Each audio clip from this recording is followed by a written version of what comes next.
Hello people, we are Tottenham TV. Tottenham 3, Hoffenheim 0 in front of 54,000 people at the Tottenham Hotspur Stadium. Mikey Moore with 2 goals and Richarlison with a goal. And yeah, look, fantastic finishes from Mikey Moore for the goals. Matisse Tell, the creator of both of them, with Andy Robertson laying one on for Richarlison. I think we saw some good moments, some bad moments, but ultimately we've won the game 3-0, kept a clean sheet. I do think the 3-0 scoreline puts a little bit of gloss on maybe what the performance was, but the reality is this is what the scoreline was. We managed to put the ball in the back of the net more times than we have done over the course of the pre-season so far. But look, let's get into it, because in terms of the first half, we started off with a lot of energy, high pressing, really good combinations and patterns of play, creating chances, and then it kind of went blunt for a little bit, and you know, we looked really easy to attack on, and you know, Hoffenheim were just finding all sorts of spaces, and they could have got their own goals. But I guess let's start off with the good of what we saw from Tottenham, because I think as the pre-season has progressed, you're really starting to see more patterns of play, crisper passing, even chances on goal. I mean, you know, clear-cut chances were hard to come by, but you could see, maybe envisage how chances can be created in the system and the play that we're playing. Yeah, I think definitely the energy, the passing was really crisp and sharp in the early exchanges, and I think we were picking up the ball in really good areas. I think the pressing, we were suffocating them, and I think Hoffenheim were struggling to keep up with the pace of the game in the early exchanges. And I think, I think early on it was really exciting, it was really good, but once like the game settled down a bit, I think what Hoffenheim came into the game, and what I didn't like, it happened in the second half as well, is when we're like in this mode where we're basically in like dropping off a bit, we're not pressing as high, and we're looking to maybe just be organised and contain in a block.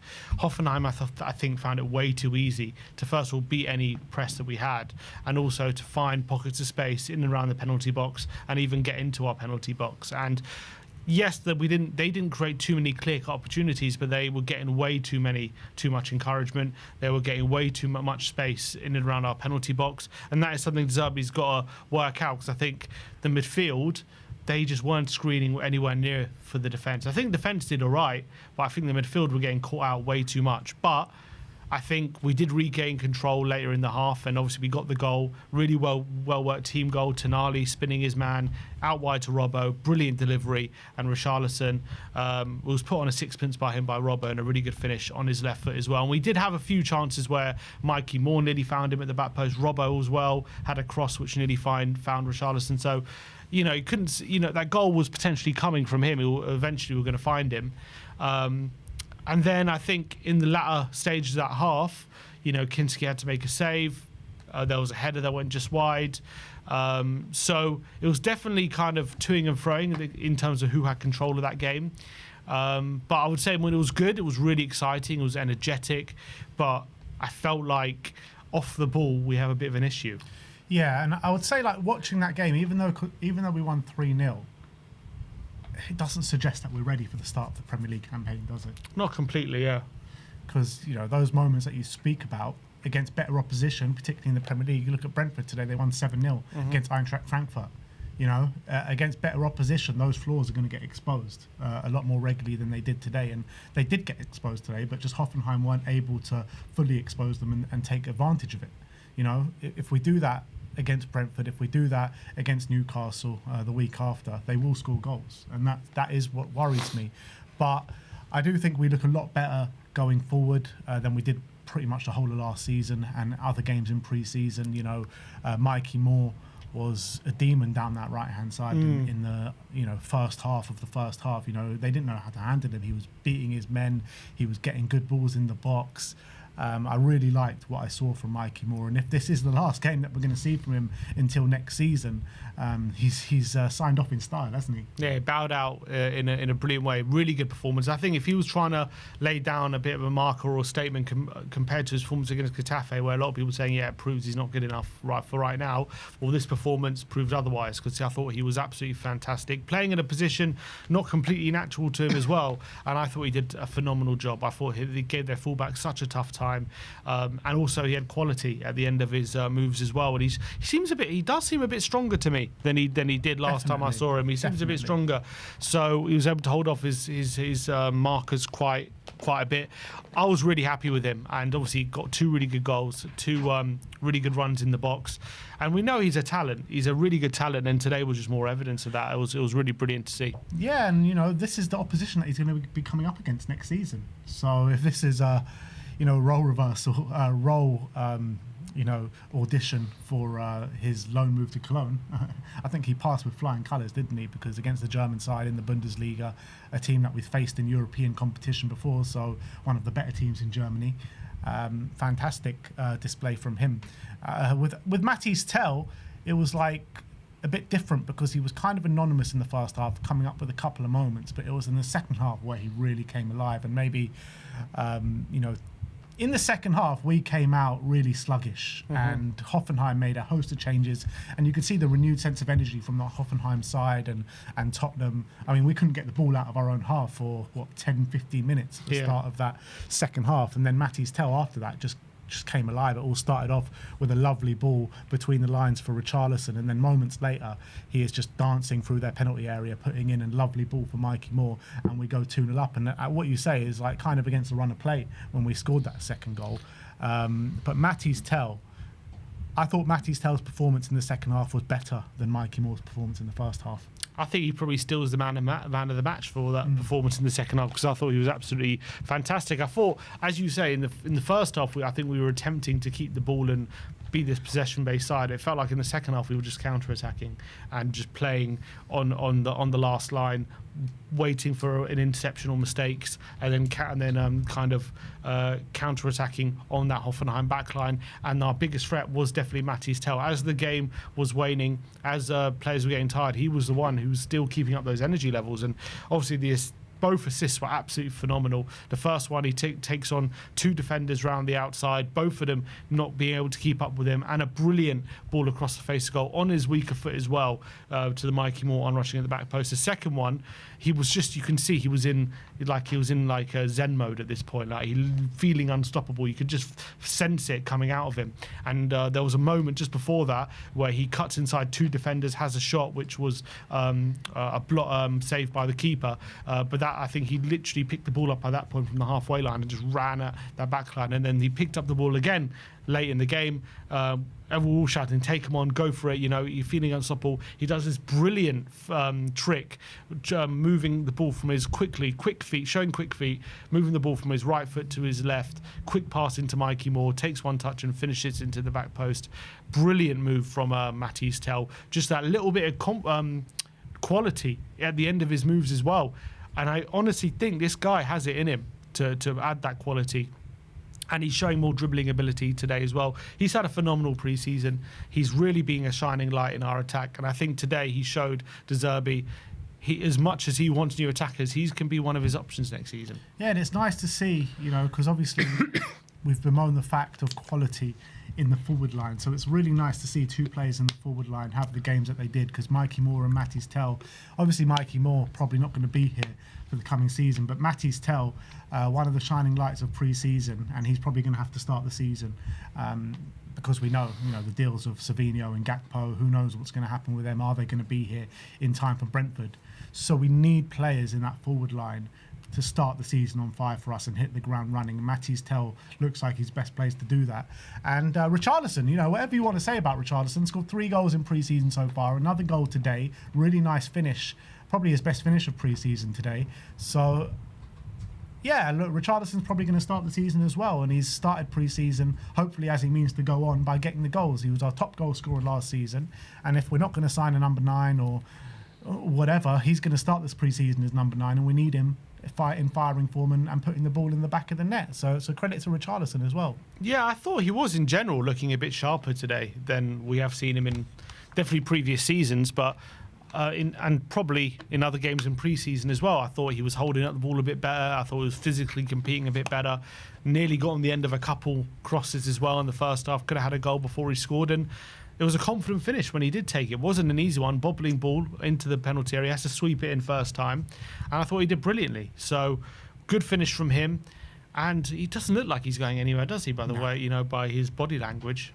Nah, it doesn't look like he's going anywhere. I don't think he is going anywhere. We'll have to remains to be seen what's happening with Dom Solanke. We'll see what happens tomorrow if he plays or not. But Richarlison, for me, is the starting number 9 going into the season at this moment in time.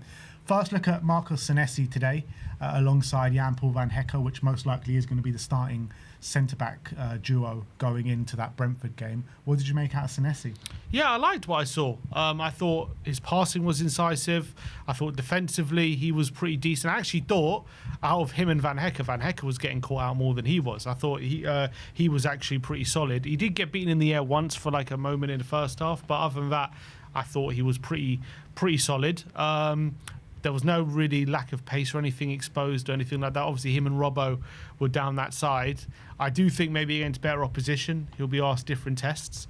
But I think, I think he did really well. And I think it was a really good debut. And I think him and Van Hecke could potentially form a pretty decent partnership, I imagine, given time. I think in the early stages, you know, he saw a lot of the ball and he was making quick, incisive decisions straight away. Play that ball into midfield, play that ball forward, and usually it was absolutely spot on and bang on the money. So I was really happy with Marcos Senesi, and I thought he built up a decent relationship as well quite early on with Van Hecke. Both of them just so comfortable on the ball, and it's so great to see. With Archie Gray and Robertson, obviously Archie Gray captaining the side. Robertson on the left-hand side, I thought was, you know, a really strong attacking outlet in the first half. In the second half, I thought he was just getting beaten a bit too easily. You know, there was a number of times, 2, 3, maybe even 4 times, where Hoffenheim players were just easily breezing past him, which is a big concern for me. Look, we know what Robertson is going to bring for us on the offensive side of the game. It's the defensive side of things that do worry me with Andy Robertson, because we know his age, we know... you know, there's only one way for Robertson here, and that is downhill, unfortunately. So in terms of his defensive side of his game, this pre-season, so far, it's not been great. I think the problem with Robertson is what we're seeing is what I kind of feared, which was he is a player who's still playing with the aggression as if he still has peak physicality. And the reality is he doesn't, like, not anymore.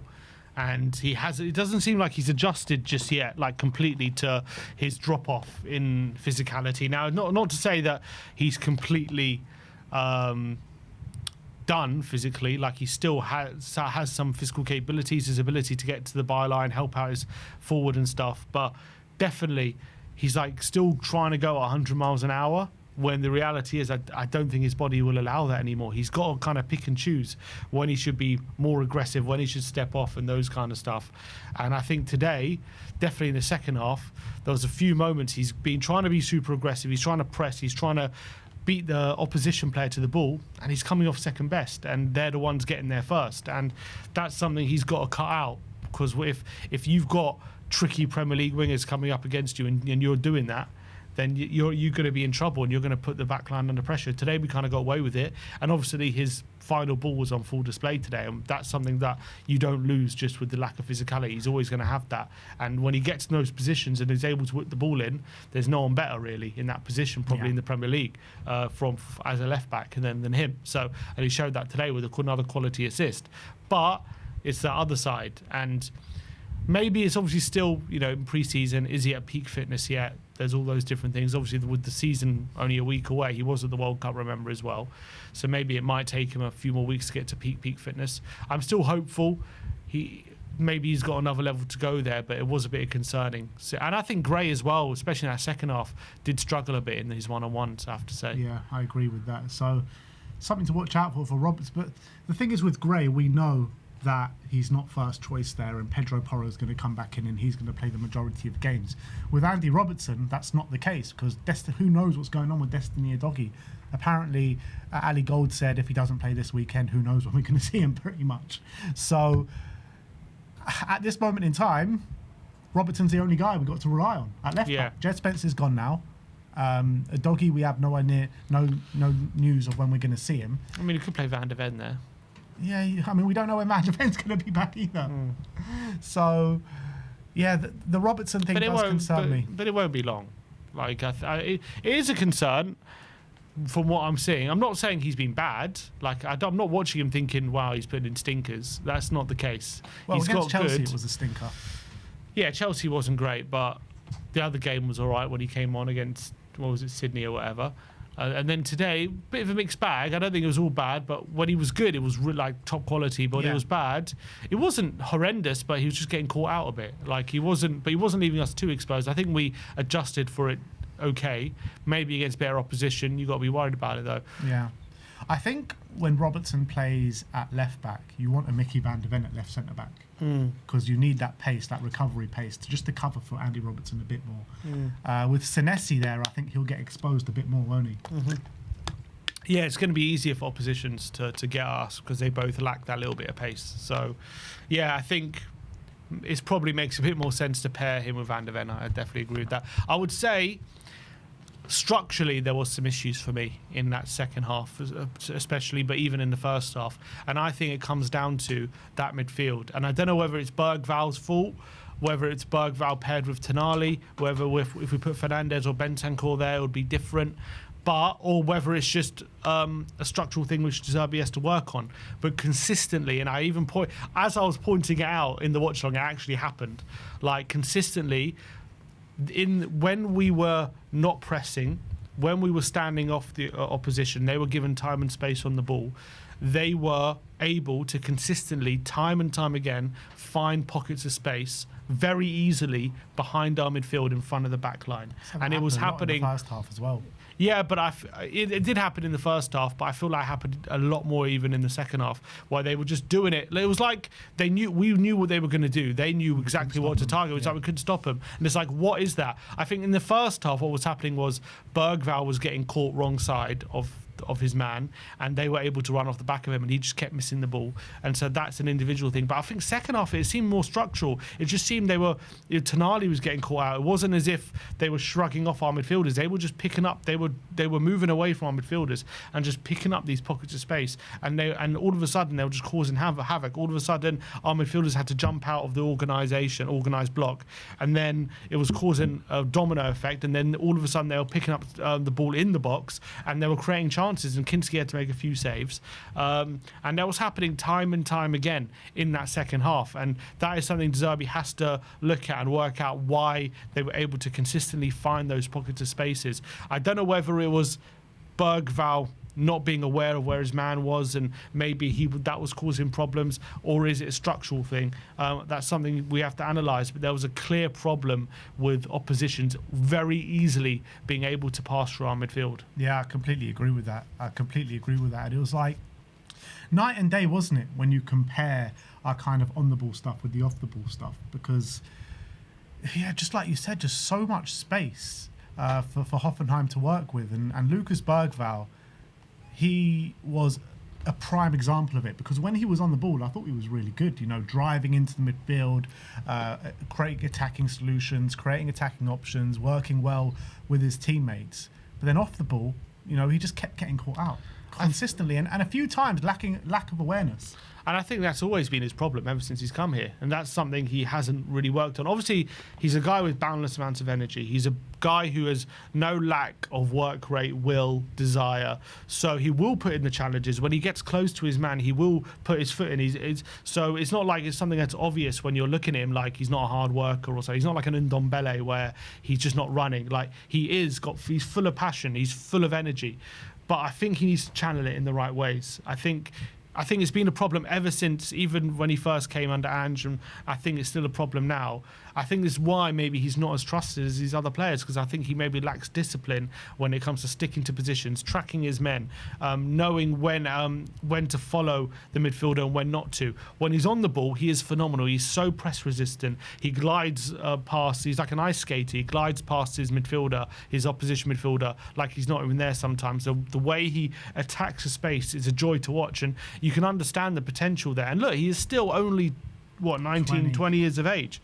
So not many midfielders are that aware and the full package at that age. It's not common. So this isn't like a major criticism, but you can understand right now where he's lagging behind the other midfielders. And it's not because he's worse footballer. It's more just those other things, those tactical awarenesses, and that it's just a little bit of maturity, and that comes with time. And I'm sure when Bergvall manages to work all of that out, he is going to be a top midfielder. But that's the main thing that's holding him back. And I also think on the ball a bit, he's an amazing carrier, and obviously he's got great quality. But I feel like when it's his passing game can still be a bit loose. It's not as like clean as Tonali's and stuff like that. And he's amazing at taking the ball on the half turn, absolutely brilliant, driving into that space. But when it comes to those quick passes and stuff, it's still a bit loose. It's not as bad as Gallagher's, which we'll get on to. I think his one's even worse. But I think Bergvall still needs a bit of work from, like, when we're popping it around, I think Bergvall's not as clean as the other guys. I mean, Conor Gallagher has the opposite issue, really, because off the ball, he's absolutely fantastic. You know, he's one of the best players off the ball that we got. But he's just not a 10 in the way that we're trying to play football. Like, maybe if, you know, when we try and win the ball back high up the pitch, it's him more times than not doing that, and we can create chances doing that. But that's not what our whole ethos and play is going to be about. We are going to be a possession-based team, as we've been seeing all pre-season. And when we get in the ball in those dangerous areas, Conor Gallagher is not that player to pick out that pass. I don't think that's ever been his game. And the problem is, in those moments where we've talked about us popping it around, those quick one-touch little flicks and everyone's on the same wavelength, I do feel like more often than not, when it goes to Gallagher, it breaks down. And it's not that he's giving it away, it's just the pass isn't right into the player's path, or it's not as clean, and maybe it's a bit bobbling or something like that. And it's maybe, again, it's something you have to take notice of. It's not like completely obvious, because, you know, when you're watching the game, you just see him pull off a pass, he's not giving it away. But when you're seeing everyone pop it around, it's right into the path of the opposition, ready to take it into your colleague, ready to take it in stride, ready for the next movement. Everyone knows what they're doing. When it gets to Gallagher, it's just not right, and it slows the move down a lot of the time. It kills the move, and it allows the opposition to get back in position and stuff like that. What I would say is, though, like, obviously Conor Gallagher is not our first choice 10. Lucas Bergvall's not our first choice number 8 either. So when you get a Mateus Fernandes instead of Lucas Bergvall, when you get a James Maddison instead of Conor Gallagher, then it's going to look a whole lot different and a whole lot better. We have to see it, but we hope so. We haven't. It's not like my point is, it's not like we've seen them play together and it's like been amazing. I know that, but in I'm theory, talking yes. about the quality of player, and you know, we know what James Maddison's like on the ball. We've seen Mateus Fernandes, what he's like in the last couple of seasons for West Ham. So I'm pretty confident that if you get a James Maddison in the 10 and you get a Mateus Fernandes alongside Sandro Tonali, it will look a lot better. Yeah, 100%. But they're part of the squad, so they need to get up to speed, or we're going to have to improve them. And again, it's only pre-season.